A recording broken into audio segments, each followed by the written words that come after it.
Welcome, Reds, to the 100% United pod. I'm your host, TC, and I'm joined again by my co-host, Scott. Hello, mate. How are you doing after last night? Oh, voice is a bit gone and a bit tired, but, through to the semi-finals, can't complain. I'm in the same camp. My voice is a bit ropey as well after going wild after the penalty went in.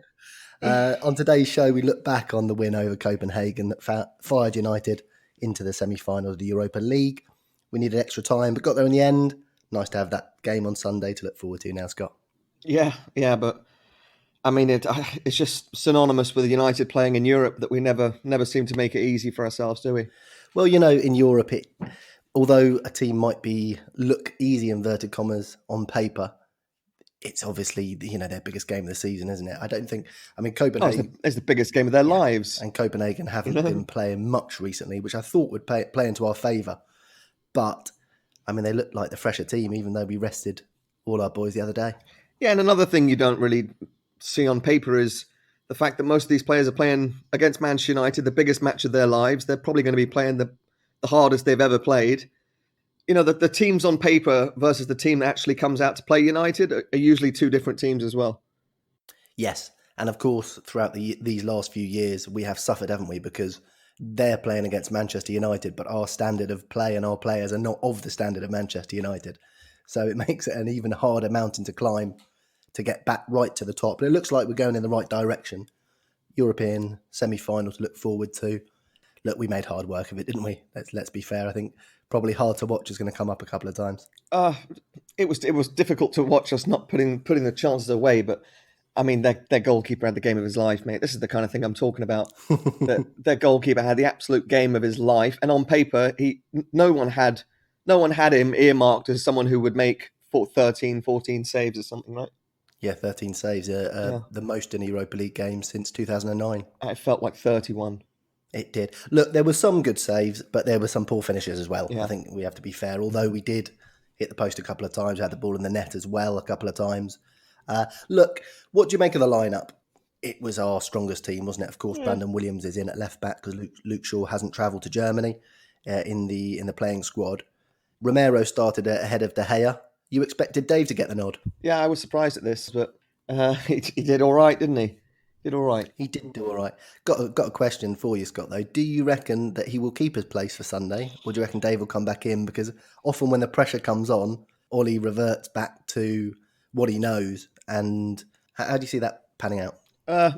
I'm not sure. I know what happen. Whatever I say, it'll be the complete opposite. So I don't know. Maybe I'll say Romero plays if I want Dave to play. So I don't know. Use a bit of reverse psychology, right? Because I've been batting zero when it comes to lineups for the past 6 weeks. You did say we go for our strongest team against Copenhagen. You said to me, if you think Ollie's not going to play the strongest outfit, although in saying that there was one. Yeah, Matic wasn't playing. I was going to say, yeah, that was the other change, wasn't it? Or Lindelof. Yeah. Lindelof's been playing as well, right? I don't think it was our strongest team. No. Fred did start in that midfield. Look, first 10 minutes, I thought it was a good start. The shape of the team looked decent. Pogba looked lively. We had a Rashford skewed free kick. But after about 10 minutes, it kind of got a bit disjointed in there, didn't it? Mm-hmm. Yeah, it did. I don't know what it is with the first quarter of us. We seem to expend all our energy in the first 10 minutes and then we're sort of left wanting for the next 10 minutes. It's strange. Well, that is exactly what happened, really. And then, Fred gave away the possession very, very badly after just 14 minutes.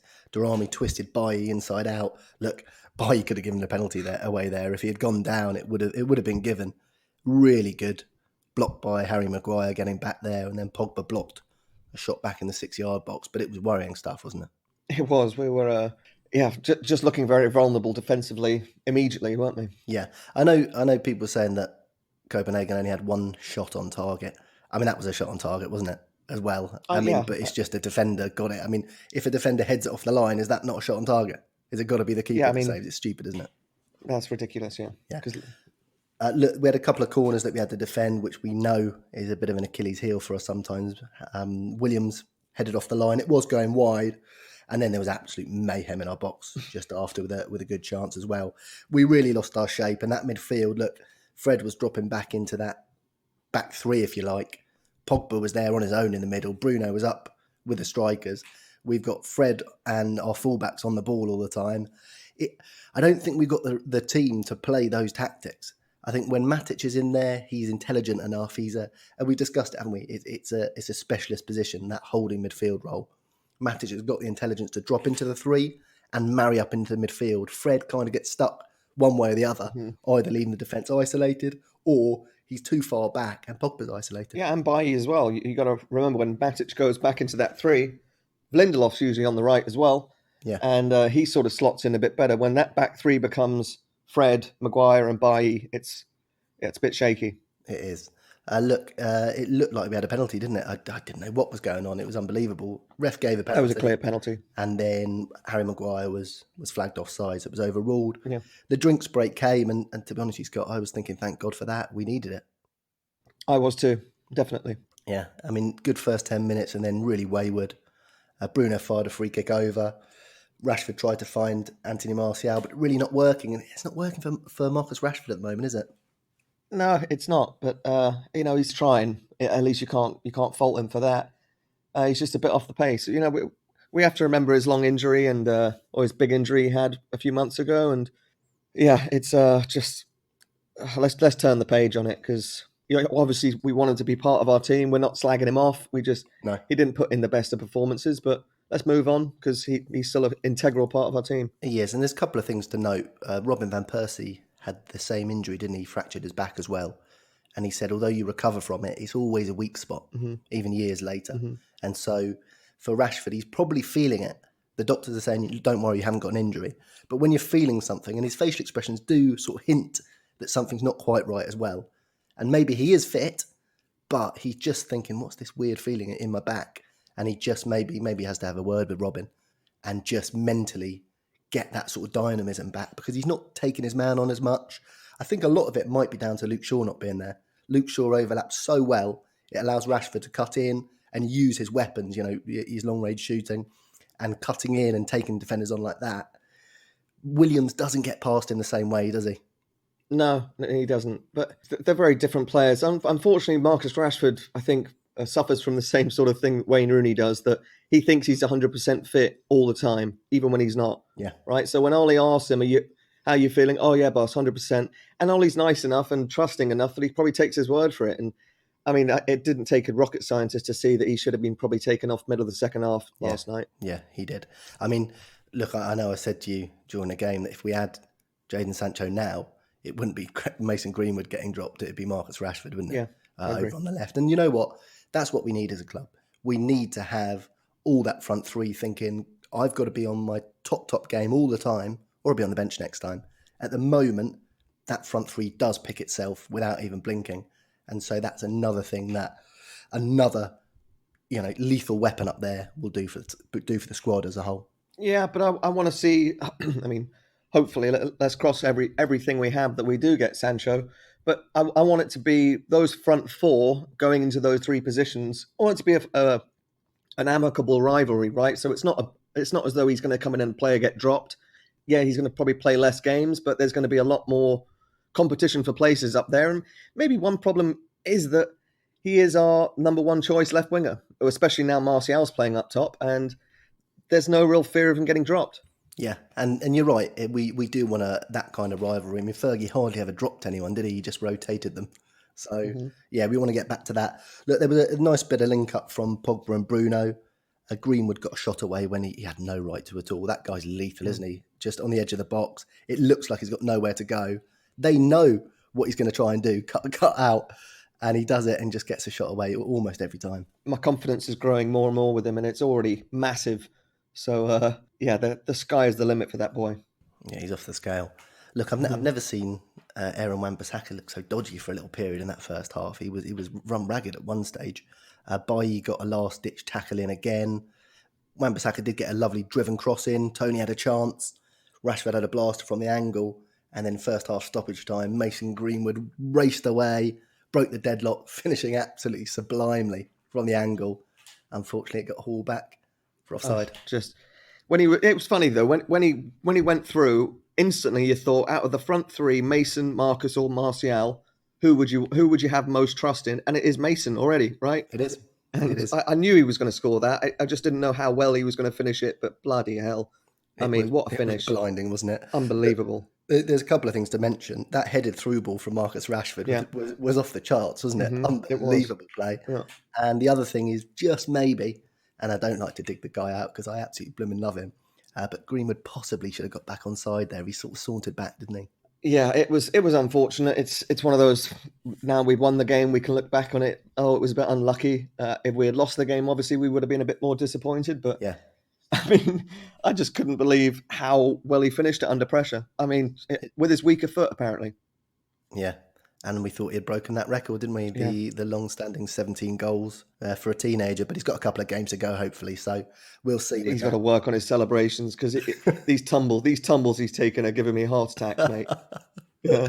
He's going to put his knee out. Well, Ollie actually said that after the Champions League final goal, when he slid, he actually did something in his knee that he never ever recovered from. You're joking. Right? So he said that. You were the one that told me that years ago. Unbelievable. Yeah, so he's always advised against knee slide celebrations. So whenever I see it, I kind of close my eyes. But now when they sort of trip up and fall over it, I'm just like, oh my God, he's done it, hasn't he? Well, I'll add to that. Wayne Rooney, when he scored in the 2011 Champions League final, which was a superb goal, actually. Yeah, he went for a knee slide as well, and Wembley had just intertwined plastic and real grass together, and he said it absolutely sliced him up as well. Look, it is a bit risky. I seem to remember another United player just coming back from a knee injury and then going and doing a slide and me just blooming hiding behind the blooming sofa again. So, yeah. But look, a knee slide is a bit of fun as well, isn't it? When you scored, it is a sort of natural reaction sometimes. Didn't you do one across the kitchen one time and do your knee? No, I did one. I've done a lot across the kitchen in my time, mate. I have. I did one extra special one when Jesse Lingard scored the FA Cup final winner against Palace. It was pouring with rain, and I went out in the garden and did a massive one. So yeah, that was a beauty. I did a knee slide in the pub one time when Tevez scored that goal at Blackburn in the last minute. I did a knee slide across the dance floor in the pub. Oh man, I looked such a bell, but I was fine. So we're saying don't do knee slides on grass, and then you got us doing knee slides on blooming wood or blooming marble. I'm not a professional athlete. I'm not. I don't need my knees as much as Mason does. Unbelievable. Look, one thing I sort of popped into my mind when I was watching this game is, look, we're playing against Copenhagen. We don't expect them to have a shed loads of chances, although they did have quite a few. And we just give so many daft free kicks away in dangerous positions, don't we? When we're not under any threat whatsoever. Yeah. Bailly especially jumping all over people. Just be a bit more wise with it. Like even in attacking positions, Maguire gets pinged for having his hands down. He doesn't need to touch the guy. Put your hands to the side or something. Yeah. Someone's got to have a word with the lads because we're just giving away needless free kicks so often. And in these knockout games, those could be the knockout blows, right? Oh, yeah. Especially these massive Danish centre halves that they keep chucking forward. Yeah, it was worrying. And look, we had a sample of it yesterday, didn't we? That it's one legger. There's no two legs when you play a team that's below you in standard. If you got two legs, normally you can find a way to manoeuvre them. But in a one-legged tie, and you said it's kind of an FA Cup tie, isn't it? Mm-hmm. You make a mistake and you're out. Yeah, and we saw it a few weeks ago against Southampton that we had a corner that in 94th minute that we were defending for our lives and we couldn't do it. So we can see how poorly we defend under pressure as well at the end of games. So we really need to, you're right, stop giving away these needless fouls. Yeah, look, half-time came and it was disappointing, wasn't it? We thought we had just grabbed that goal at the end of the half and then we had to rise again for the second half. Look, Bruno was almost in at the start of the second half. Pogba had a Aussie rules type conversion, didn't he? What was that? Yeah. Still waiting for that Pog boom, aren't you? Yeah, I'm still waiting. Yeah. Look, Fred had a shot, right-footed, very weak indeed. That was poor. I mean, it was really poor. We must have had 25 passes leading up to that, and we left with that. It was and hit it with your left. What are you doing? And open yourself up, right? I mean, it was great. It's just I started getting a bit frustrated then because it was patient build up, but there was just no end product. Yeah, and Fred hasn't really given Ollie a headache, has he, for Sunday? No, he hasn't. That's a gimme. That Matic will come back in there. Look, a couple of minutes later, just 10 minutes after the half time, Mason Greenwood again, inside of the post from outside the box. Just this guy his shot is just something else. And then Rashford bagged the rebound, but pinged for offside. He was quite a bit off. Mason Greenwood's just getting better and better. He's just brilliant, isn't he? Unbelievable. Brilliant. Look, left foot, right foot, doesn't care. No, he just needs to sort out the headers. Yeah. Never scored a header for the first team. That's true. Yeah. And then that's his dream now. He said, "Blimmin' hell, I can't believe it." So, look, Bruno, lovely little clip over the top to Rashford, and another lackluster finish. He could have taken a touch there, couldn't he? I think he could have. Yeah, I think he probably should have. Yeah. Yeah, and then straight up the other end, a chance for Copenhagen, miskicked when the goal was gaping again. Maguire booked for pulling back on the break, and then your boy Guillermo Varela. David Moyes' first signing, I believe. Is that correct? Aye, my boy. Never to be forgotten. He was almost in, wasn't he? He was. And actually the commentator reminded me that it was him that set up Marcus Rashford for his first Premier League goal against Arsenal. Correct. Enough. Yeah. Yeah, and Brandon almost conceded a penalty there as well. It was nervy times. Yeah, it was. Was that the Wan-Bissaka block? I'm sorry. No, that was just a few minutes later. Bruno had that lovely shot from downtown, inside of the post, almost a carbon copy of that goal he scored earlier in the tournament for Sporting Lisbon. Cracking effort. Bailly was booked, a little bit harsh probably, but he does bring it on himself. And then that skill from Vogt. Yeah. Really should have scored. That was the block from Wan-Bissaka. Yeah. So that isn't classed as a shot on target either? Nope. Unbelievable. Crackers, isn't it? I was head in hands, just watching between my fingers there. That was so nervy. I mean, we were just all over the place. But Wan-Bissaka, I mean, you criticise him a bit for his first half, but second half he was bang on it again. Yeah. Again, and I've said this in a couple of games, our defending was brave. It was great last ditch defending, but the lead up, it was bad defending. We were letting them get at us way too much for a team of their standard. Yeah, it wasn't classy, as you like to say. No, it wasn't. Look, Bruno had a parried shot, and then Pogba had a curler saved as well. Lovely little 1-2 with Tony Martial, shot blocked from Pogba, and then the subs came, 70th minute. Matic and Lindelof on for Fred and Eric Bailly. I think the Bailly one was probably necessitated by the fact that he just got booked, and we just couldn't risk him doing something mad because it is his forte. And then I think Ollie just thought, look, if I've got 3 blocks, I might as well pop on Matic for Fred now. Yeah, I was wondering why they weren't starting. If they were fit enough to play, maybe just not fit enough to go 90 minutes. I don't know. Maybe Ollie was holding them back a little bit, trying to give. I mean, Matic for certain. He does drop off the edge, doesn't he, when he plays too many games in a row? So maybe he's just trying to give him that rest, and then he'll play semis and final. Yeah. Look, Varela had a penalty shout as well, and at this stage, I was absolutely bricking it, Scott. 81st minute, and we were in that zone where just one mistake, one dodgy decision, one bit of magic from someone, one long ranger, and we're out the blooming competition. Yeah. And that's what I was telling you. Yeah. The thing that worried me in the second half was that we obviously needed some sort of attacking input, right? We needed to bring someone on, and there really isn't. I mean, we've got some quality on the bench, but nothing you'd bring on to get you a goal, right? Yeah, well, I guess the problem we got at the moment is that the main guy you bring on would be Argalo, but then the guy who, I mean, Martial was superb, wasn't he? You're not bringing Martial off, and you don't really want to put Martial on the left and bring Marcus off. We're in a little bit of a catch-22 there, where if we had, a really tricky, skillful left winger, you'd have thought maybe we'd sub Rashford off and put someone on. But Igalo's the one that stands out, isn't he? That's the problem. Yeah, but I mean, even if we do get Sancho, and I mean, chances are that Mason's going to be the first one to be looking at the bench, unfortunately. But I mean, 65, 70 minutes in, you'd think, yeah, bring on Mason here and we can do something. Yeah. I didn't feel that same confidence with bringing on James or Lingard or, Mata, but it was that was the worry to me.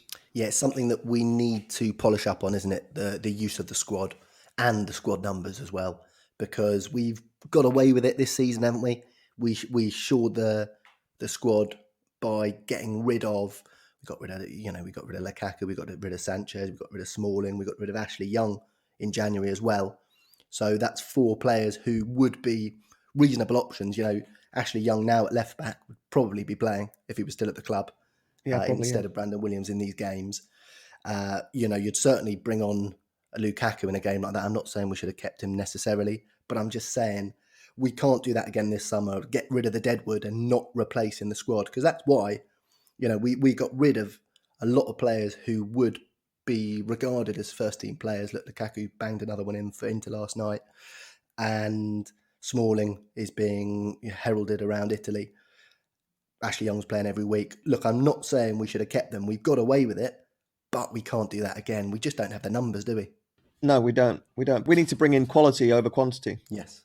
Yeah. We bring in quality and let the players who are now regular first teamers be rotational players, I suppose. Yeah, and it might actually be a benefit to the benches going back down to 7, right? That we actually do trim our squad. Yeah, what do you think after seeing Fred's performance and seeing the difference Matic makes? Are you swaying to the fact we might be wise to reinforce that central midfield, that defensive central midfield role in the summer? Yeah, especially because it's such a specialised position that he's made that, and Fred just isn't that, right? Yeah, I mean, you want that situation where you've got Matic coming in for someone who is a bona fide first teamer, and then that's squad strength, isn't it? That your Matic drops down, and then, like you say, the Greenwood drops down possibly, or whoever's off form. Also, what about left back? Do you think Luke Shaw's injured a hell of a lot, and Brandon Williams is a right back by trade? Do you think that might be popping back onto the radar, because we can't trust Shaw to be fit all season, and you see how it affected Marcus Rashford in terms of that left wing position? Is that again popping up as well? Yeah, it might do. I mean, I thought Brandon Williams was one of the best players on the pitch last night.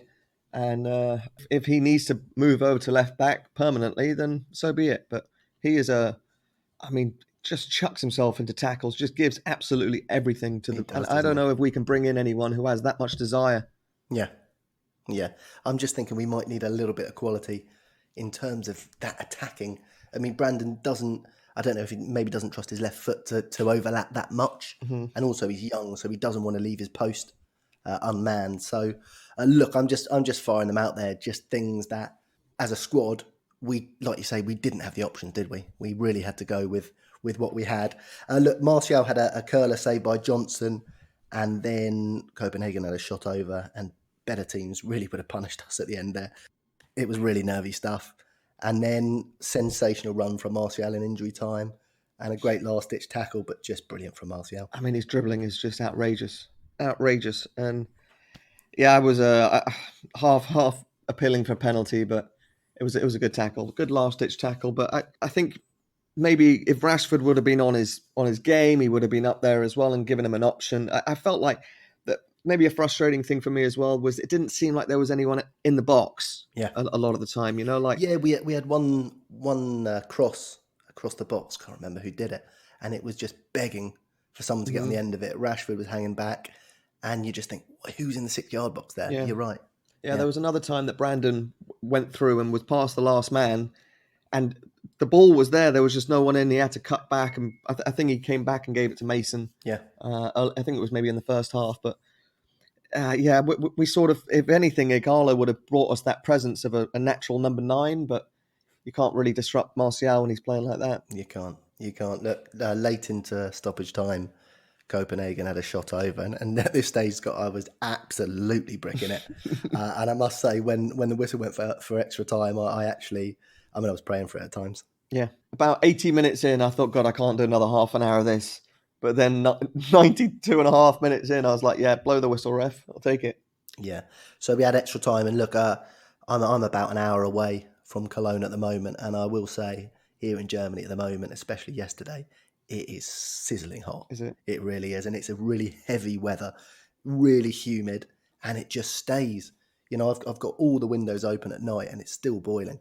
So, it was the conditions for 90 minutes and then extra time. It will have had a real toll on those players, because I tell you, it's absolutely boiling. Yeah, and you could definitely see it, but in them as well. I mean, yeah, they sort of. I felt like they were their most dangerous in the first half, and they sort of petered out. Yeah, Juan Mata came on for Mason Greenwood at the start of extra time. Ollie looking for a little bit of magic in there, and I have to say it was a great sub, wasn't it? It really was. I mean, when I saw it, I was like, why wouldn't you bring off Marcus? But Yeah. yeah, Juan Mata pulled the strings, didn't he? He did, and he also provided an extra body in that midfield because he does drop deep, doesn't he?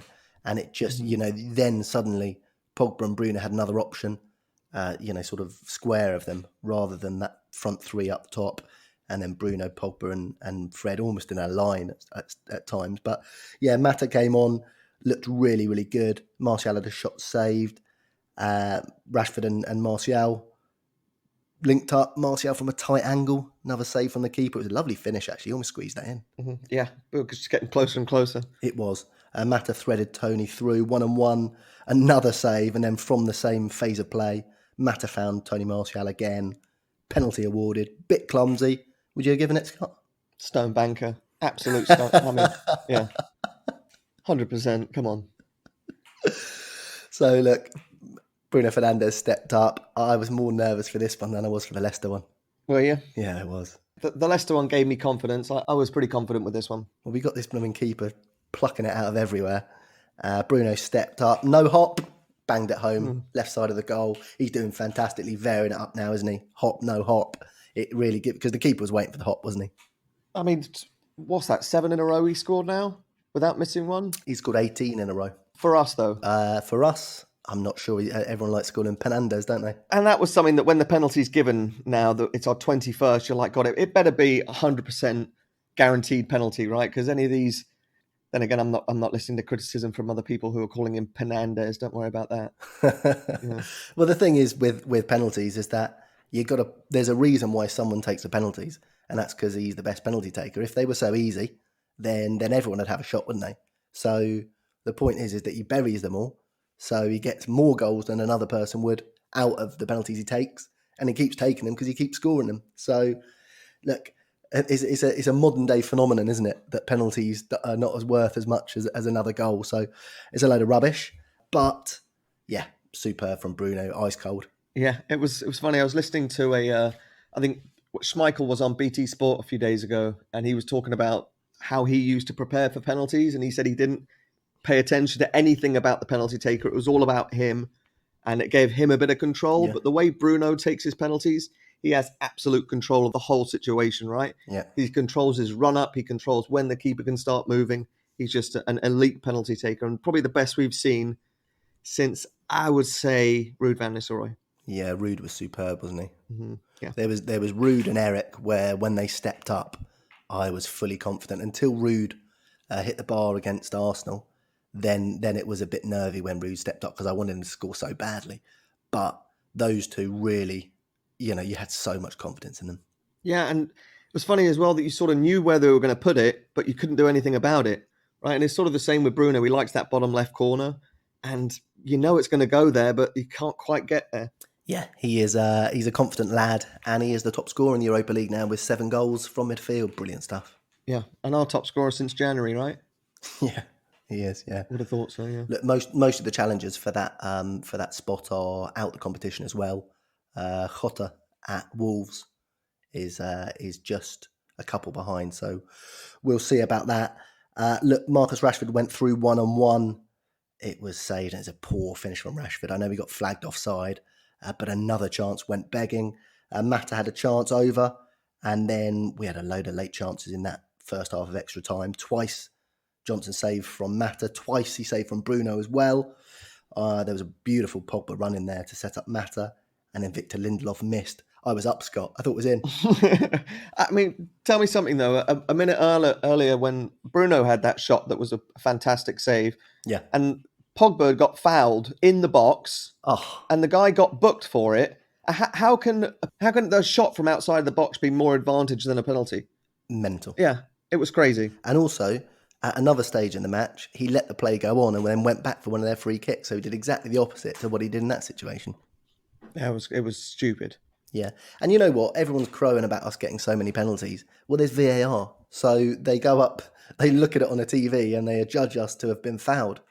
Just so happens that we have got tricky players. We get in the box a lot and we get given the penalties. It's not like you can say, the refs are on United's side or anything, because it goes up to VAR. I mean, that was one of the clearest penalties I've ever seen last night. Yeah, and you're right. Actually, there's been a few games where we've had a penalty, and now this new narrative that we have so many penalties means VAR just says, "Nah, it's fine. We'll play on." Yeah, they have to be almost assaults for us to be getting them nowadays. Yeah, and then don't forget we got given that one, didn't we, by Mike Dean when Eric Bailly shouldered it on the edge of the box when no one was calling for anything, and then you see other games where similar stuff happens and they don't even blink. No, and the dodgy ones that we've been given have been taken away. I mean, that one Bruno got at Villa got taken away. We had another one, I think, at West Ham taken away. Yeah. So it's just sour grapes, isn't it? It is, yeah. Look, Jesse Lingard came on for Marcus Rashford, and then they got in, and Victor Lindelof got across fantastically at the near post. Something we've criticised him for before. Really good defending from Victor there. Yeah, he was wonderful last night. He really was. Yeah. He's certainly won his place back. I think Bailly was his wild self, and not in the best way.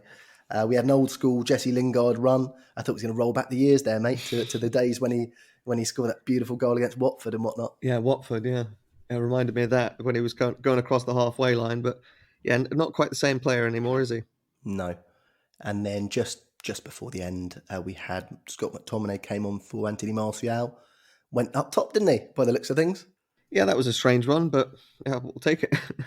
Well, he did actually play striker in the youth teams quite a lot. Oh, really? You see the old games, him banging them in the number 9 shirt. So he can do the job when he needs to, and also actually a good sub because he was basically a very pressing striker, wasn't he? He was all over the shop, closing people down. So I enjoyed that. Bruno picked up a little bit of cramp on full time.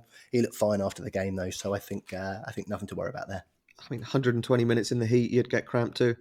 As I say, mate, it was absolutely a suffocating heat. It really was. Yeah. Did you see after the game, their skipper Zeka, who's a big United fan, went up and thanked Ole Gunnar Solskjaer for everything he's doing at Manchester United? I did, yeah. It was very sweet. And then Ole offered him Bruno's shirt and then realised he probably couldn't because it was coronavirus. Well, no, what he said is that Bruno's helping in terms of the development of the team. Yeah. And then he said, but he keeps on giving the ball away though. But he gets angry when I bring him off. Yeah, and then a bit later, he sort of pointed towards the tunnel. He said, maybe you could get his shirt. Oh no, you can't do that now. Yeah, but what I liked is Zeka, who's a big United fan, just like us, said to Ollie, he said, "Yeah, I was angry that you didn't get him earlier, even though I'm a Sporting fan." So he obviously wanted Bruno in last summer, just like we did. Yeah, I hope he said something about Sancho. Yeah. Here's hoping. Look, we got the job done in the end, Scott. We did toil. Of course, we didn't want that extra 30 minutes in the tank in that heat going into Sunday's game. We do have a day extra rest over the two teams that will potentially play in the semi-final. But the result was key last night. There was nothing. Look, if you had offered us just to progress, we would have taken it. We did do it the hard way. But like you say, even in the Fergie years, we did do it the hard way quite a lot too. Yeah, it just didn't feel like, after all that, it didn't feel like a game that we had more possession. We had 14 shots and 2 disallowed goals, hit the post 4 times, and only won 1-0. It should have been a 3-0, and we should have had it wrapped up, I think. We should, but in saying that, they did open us up a lot more than we would have liked, and we do need to tighten up before Sunday because we'll be playing a far better team, whoever gets through, and we do need to sort it out. Look, you got a man of the match for me? Yeah, Anthony Martial was my man of the match. Yeah, I'll second that. Anthony Martial, man of the match. You're going to do a second little bottle? I know you like to dish them out. Juan Mata. Oh, yeah? Yeah, he's going to get me a little one, yeah. Yeah? Yeah. I'll my little bottle I'll give to Paul Pogba, I think, last night. All right. I thought he was blooming. He had the whole midfield to control at times. And I thought when the game was dipping, he really tried to dig in and pull it out. So, I thought it was superb. But yeah, Mata was the difference maker. With an honourable mention for our lad Mason as well, because biggest game of his life, and you wouldn't have noticed it, right?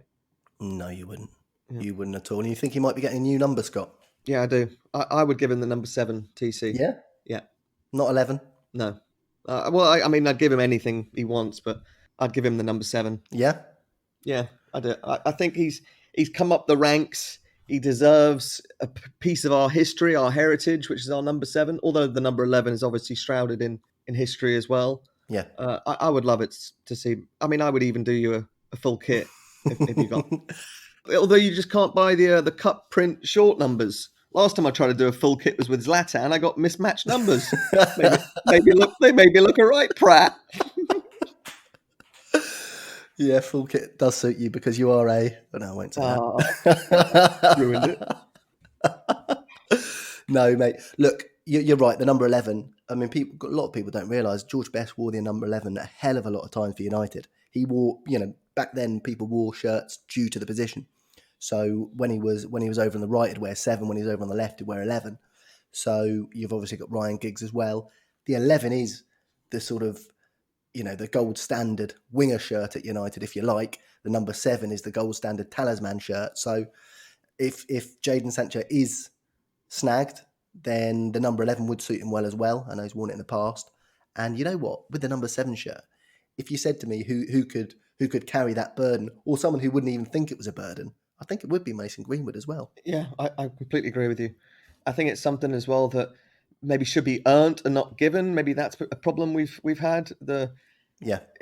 Eric sort of earned it. Eric was born into it, right? He was born to wear that shirt. Yeah. David Beckham earned it. He wore 24, 22, 10, and then 7. Mm-hmm. Ronaldo, I think, earned it by Sir Alex saying, "No, I think you should do this." Right? That was him. Yeah. But some of the others, I mean, maybe that is a reason for a bit of the curse. You can't just come in and expect to be the number 7 and have your massive picture at Old Trafford next to Ronaldo and Beckham and Best and Cantona, Yeah, and we did have a golden run, didn't we? Look, Best wore it in the European Cup final, of course, back in '68, and then we had Robson through the '80s, handed it to Cantona, like you say, handed it to Beckham, handed it to Ronaldo.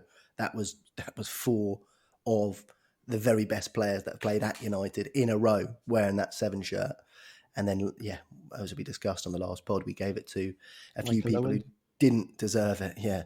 And now I personally think I would love Greenwood to take the 7. I think he's going to take the number 11 if we do bag the man from Borussia Dortmund. But either way, I'll be happy. Yeah, me too. Look, we move on to Sunday, and Sevilla and Wolves will play tonight for the chance to take us on in Cologne again. Who would you rather play, mate? Wolves. Really? Yeah, who would you rather play? Sevilla? You know what? The nerves will go through the roof if we're playing Wolves. We can't blooming lose to Wolves in the semi-final of the European Cup competition, can we? No, we can't. But I don't think we. So you're saying out of safety, you'd prefer it to be Sevilla in case we lose? Well, I mean, we've it's either 0-0 or 1-0 against Wolves every time in it. Last time I checked, and we play them every other week. Yeah, it's true. As we play them, we have played them too much. And last few times in the cup, they've actually beaten us, right? So that's a good shout. But last time we played Sevilla, they knocked us out the Champions League as well. Yeah, and they are the Europa League specialists, aren't they? Yeah, they are. So it's a tough draw. It is, and in terms of the lineup, you expect Romero to keep this place? No, but I don't know. Don't ask me that. What do you think? I think we might see De Gea back in. All right. I really do, but I'm not sure. It's touch and go, but I think we might see De Gea back in. I expect to see Victor Lindelof back in for Bailly and Matic in for Fred, and pretty much as you were, I think. Yeah, I would expect that. Yeah. So on to Sunday with that. There has been the ongoing transfer saga, of course, with Jadon Sancho. The Borussia Dortmund chief Zorc came out on Monday and said that he's categorically staying. And then they followed that up with a few PR initiatives to basically double down on that. People are now leaking that he might hand in a transfer request. It seems like the game of poker is reaching high stakes. Yeah, and I need to take a step back from it, to be honest, because there's just so much to and froing that so much of it is nonsense as well. That who do you really believe? There are so many now. They're saying tier 1 journalists who are all saying contradicting stories, but they're usually going along the same lines of he is going to be a United player. So I think we just need to have a bit of patience. Yeah. Go and play a few rounds of golf and come back, and hopefully he'll be a United player. Yeah, I mean, I was all over it like a rash since the season finished. I thought we were going to finally just get a deal done and dusted cleanly and swiftly. And all the noises coming out of the most reputable sources were that was going to be the case. Monday's deadline came, I didn't think that Dortmund would go so hard on this thing that he's actually staying now. They've actually let slip that he's actually tied down to contract to 2023.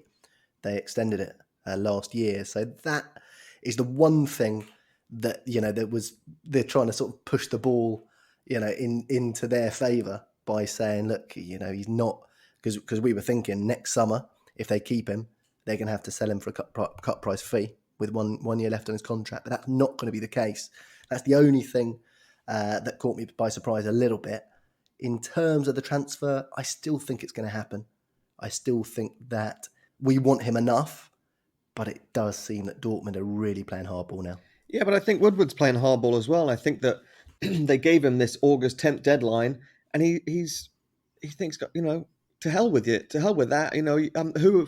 Who are they to start dictating when I start signing players? So yeah, I think that if he had adhered to those, it doesn't look good for him that people have to set deadlines and then he adheres to it. I would have been shocked if we had signed him before that deadline, to be honest. I was hoping it was going to push Ed into getting it done earlier. Remember, we were talking about this. I think he's Eddie Big Bollocks, and he doesn't want to get pushed around.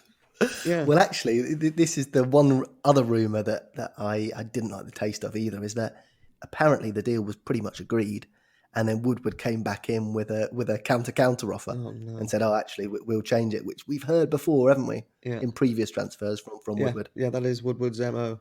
Yeah, so look, like you say, it is a time for United fans. I know we've been going mad over it. We've got massive games now. It was lovely to have the football back yesterday and to take our mind off the transfer blooming merry-go-round. Okay, but here's the thing, right? There are no stories about us going for alternatives. That's a good sign, right? If they didn't want to sell him at all, then they wouldn't have entertained offers at the beginning of the summer. 120 million euros is still 120 million euros, regardless of when they get it. It just, you got to remember as well the magnitude of this deal. This isn't a £40 million deal that we're talking about a couple of million here and there. We're talking about 10 million here and there, and it just takes a bit up. It just takes a bit of going. I mean, it took a couple of months to get Pogba, didn't it? And that was the biggest deal of its time, and now here we are, even bigger. And I think that gives. I think Woodward goes into these now with a bit more confidence, a bit more clout, and doesn't want to get pushed around, especially by someone who, I mean, Aubameyang, Pulisic, Dembele, the other one, that he's come out and said they're not going, and then he sells them. So I think we just got to see. Yeah, I do agree with that, Scott. And I think, look, they've got Haaland in recently. They've got Bellingham in recently too. All the sources from Germany are saying that financially, Dortmund couldn't afford to turn down 120 million quid. It's essential for the club.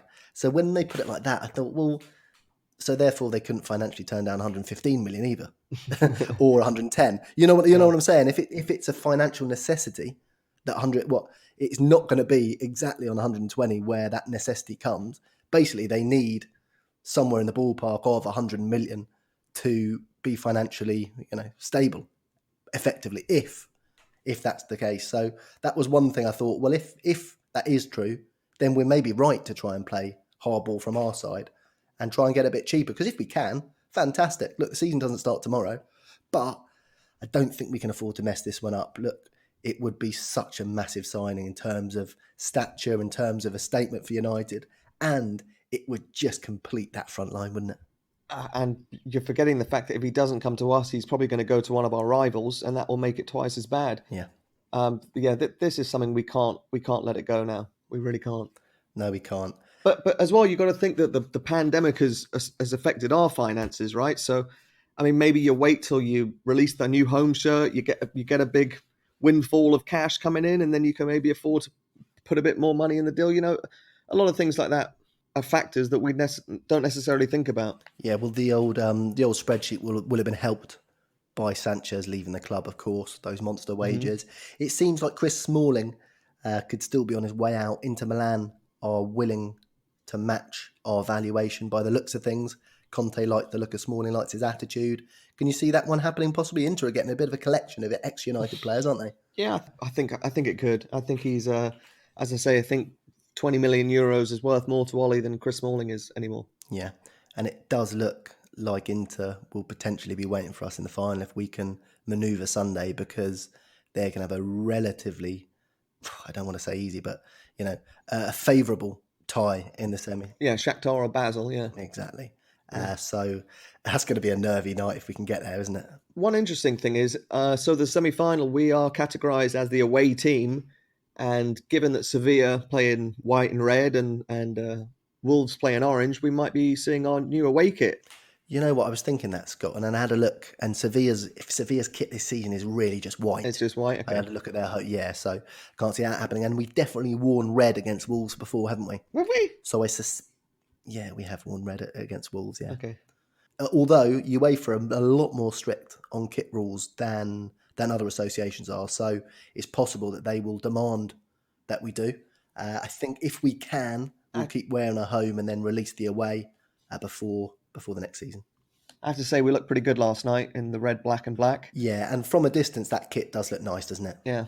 It's amazing, though, that a couple of years ago, we were wearing red, black, black every week, and we thought it was rubbish because it was forced on us. But now, a bit of alternate shorts look pretty good. Yeah. I think it's a nice change. I know you mentioned, when we go away to Everton or whatever, or City, we switch those shorts up, and it's a nice variety. And then the white shorts in Europe. I did actually have a look into why Wolves weren't wearing their new kit, and it's just a decision from the club. UEFA has sanctioned people to wear their new kits because of this mad time that we've been going through. But yeah, on to the semis, mate. Lots to look forward to. Hopefully we can get through that, and we'll have a whopper final against Inter with Lukaku, Young, and Sanchez as well lining up against us. Blooming hell, that's going to be a whopper if we can get there.